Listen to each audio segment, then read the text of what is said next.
Salut, bienvenue sur Valentin Finance. Alors c'est une des deuxièmes fois que je fais ce format, donc une vidéo YouTube en PDF. Aujourd'hui, on va faire un petit peu de l'histoire de l'économie pour voir un petit peu plus clair sur comment se passe l'économie de nos jours, donc c'est-à-dire 20e et 21e siècle. Alors, je vais vous parler du premier krach boursier de l'histoire et vous expliquer comment ce krach boursier s'est mis en place et comment tous les krachs boursiers qui ont suivi les mêmes mécanismes. Alors là, je vais parler surtout des bulles spéculatives.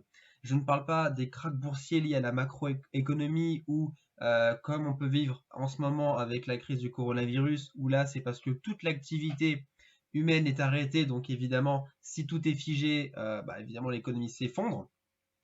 Donc là, c'est pas le même schéma.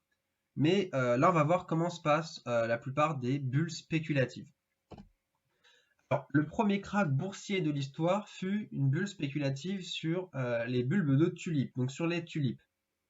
Il faut savoir, c'est dans les années 1600, euh, avoir des tulipes, c'était considéré comme un signe extérieur de richesse. Donc, il fallait importer les tulipes, qu'elles survivent au voyage, etc.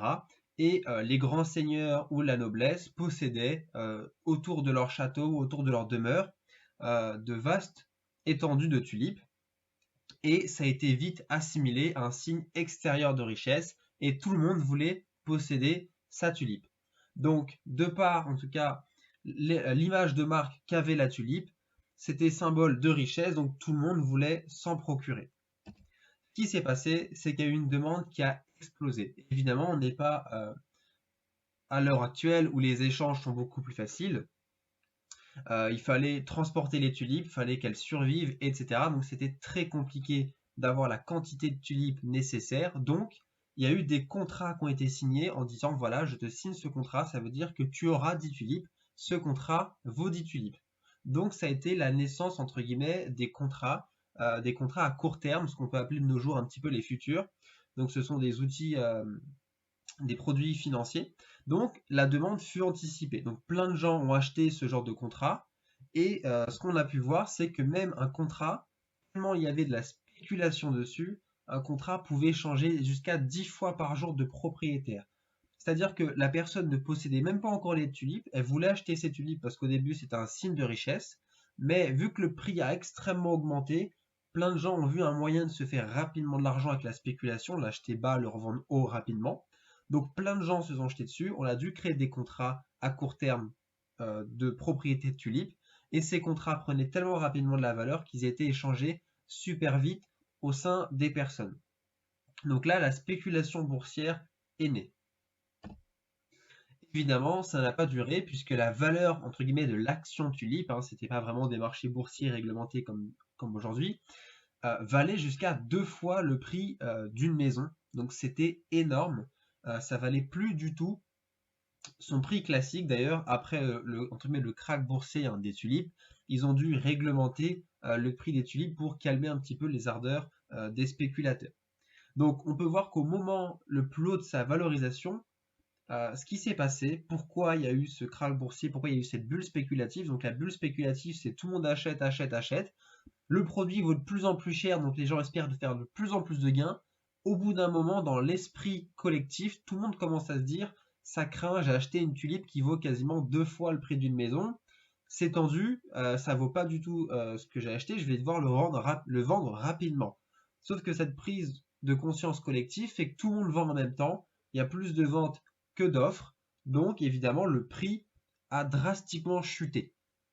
Donc le prix s'est totalement effondré et on s'est retrouvé avec des gens qui étaient en train de faire des promotions, qui étaient en train de brader leurs titres de tulipes, mais il n'y a rien à faire, il n'y avait que des vendeurs et plus d'acheteurs.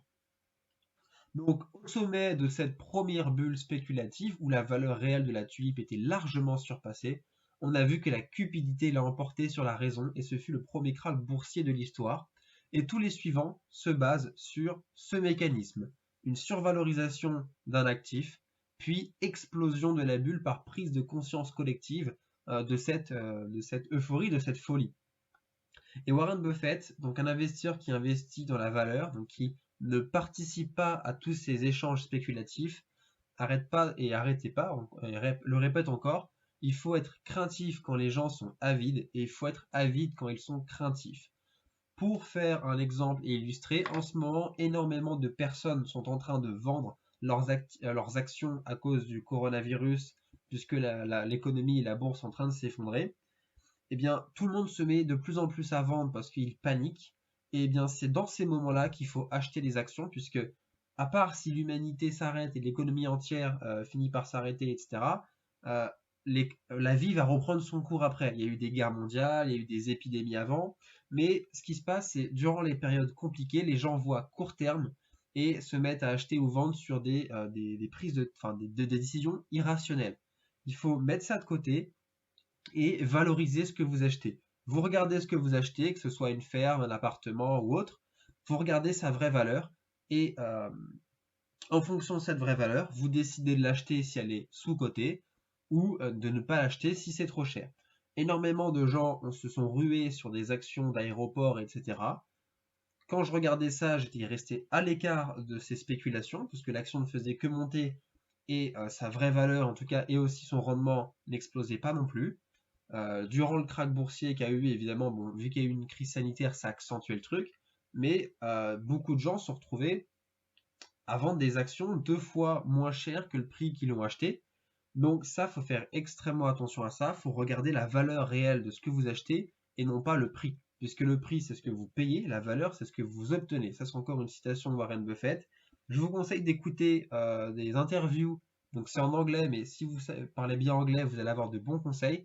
Écoutez sa philosophie d'investissement. C'est très instructif. Vous verrez que il est possible de valoriser, de trouver le prix réel de quelque chose pour essayer de le payer à un bon prix et ne pas se faire avoir par ces spéculations. En fait, ceux qui se font avoir sur les marchés boursiers, c'est ceux qui spéculent.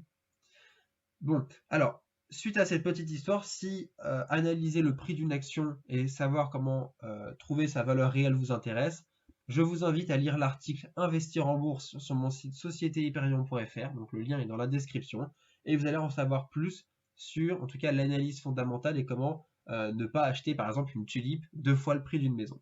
Sur ce, n'hésitez pas à vous abonner si cette vidéo vous a plu, cette petite histoire sur l'économie vous a plu, et surtout, portez-vous bien.